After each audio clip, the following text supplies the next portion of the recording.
Okay, I took off 53 seconds in my 2 mile in about 2.5 months. And if you think about that, that's a really big jump considering the small amount of time it took me. And it actually happens to be even more than I did the previous year considering my times were even slower. And with that said, in today's video, we will be going over my top ways to run a faster 2 mile because I feel like I should have a say in this conversation now. And with that said, our first topic will be keeping a high mileage. Now, when you think of it, a 2 mile is a pretty far event, so when you're going to be training, you want to make sure you're running at least 30 miles a week. Because if you're running around 10 or 15, even like 5, that's not going to really help you out too much because you need a lot of endurance for this event. So you're going to want to schedule certain runs with certain mileage on days that fit your schedule and will help you out the most. Now, you don't want to start out with too many miles a week. That's going to help you get injured, so you're going to want to start slow and build up over time. Now, your mileage may come from easy runs, long runs, and workouts, which we'll get to very soon.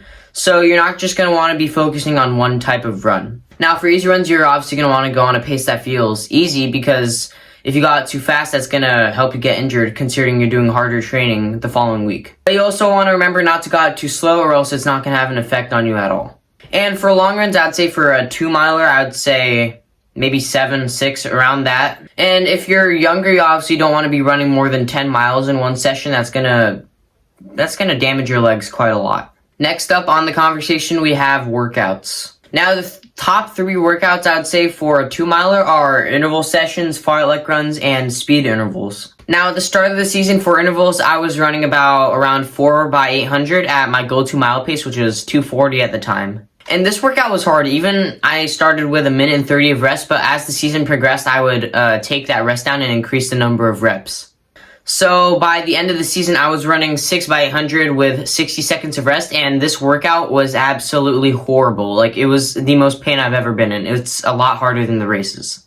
But it's this type of gruesome training that will get you prepared for the races, so it is worth it. Because when you think of it, running 6x800s, that's the equivalent of 3 miles worth of your goal 2 mile pace. That's going to make it a lot easier to just run 2 miles at that pace, but with no rest. So like I said, this will really help you adapt to the pace you want to be running at, and it will build a lot of mental fortitude. And next up, we have fartlek runs. Now, what these are, you're going to want to set about like 1 or 2 minute intervals of easy jog, and then after that interval, you're going to want to go to about maybe 1.5 minutes or a minute of another hard pace. And for the amount of rest you're giving yourself, that's going to be up to you, like depending on where you're at in the season or how fit you are. And you're going to want to run about like 3 to 3.5 miles worth of these, so maybe around 30 minutes or like 20, depending on how fast you take them. This will help you adapt to pace changes such as surges and will actually help you do the exact same. And this type of workout will really build that pain tolerance.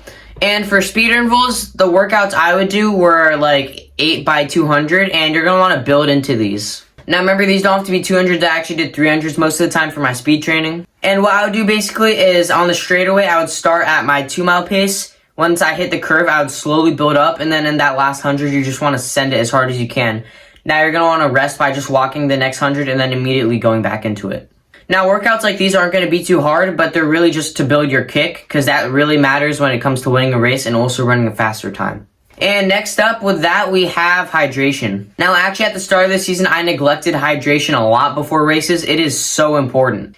If you've ever been warming up before and your legs felt really tired, I would say that's why, because that's how I felt every meet until the last 2 where I actually made sure to hydrate throughout the day, and before that, my legs felt great in the warm-up. And in the end, how your legs feel will have a large effect on what time you run. So even the day before and the day of, you want to be drinking a lot of water. Make sure you don't drink a lot right before your race because you don't want to feel fishbowled. And the same applies for what you eat. You're not going to want to eat too soon before your race. I would say about 3 hours before if it's a big meal. And the part you've all been waiting for, advertisement time. Listen, if you're a fan of hard rock or even just chill rock, if that's even a thing, I would consider listening to Blackjack Symphony on Spotify. And even if you don't listen to rock, you're probably going to enjoy the music and consider looking anyway. I think they need it. Because on their newest album, Experime, it's not even that new, but the music can go from heavy metal to very chill, and I think you're gonna like it. And with that said, we have our next topic, maybe our last, I don't know, I just started making this video. We have pacing and race strategy. Now, if you've set a goal for yourself for the 2 mile, you're gonna wanna map out what splits you want for each mile and even maybe each 800. Like for me at my league championships, I set a goal of a 5 5:13 or faster for the first mile, considering I wanted to run under 5:30. Because of this, I ended up running under 10:30. I ended up running at 10:27. But the reason why I set my goal first mile pace a bit faster was because there's a lot of hills on the second half, so you're going to want to base that accordingly. And because of that, you also don't want to go out too fast. That's going to cost you a lot at the end. But you also don't want to get out slow because you don't want to get caught behind a lot of people at the start. And remember, being in the front the entire race doesn't matter if that's going to affect you so much at the end. If people go out too fast, make sure you don't go with them. It's going to cost you as well in the future, like I said. And it's actually going to be quite funny when you pass them at the end because they went out too fast. So even at the start of a race, you're in like 15th place. Don't worry about it because most likely about half of those runners are going to slow down a lot in the second half. And with that, we have finished the short guide to running a faster 2 mile. I hope you enjoyed, and here's the outro for y'all who have been waiting.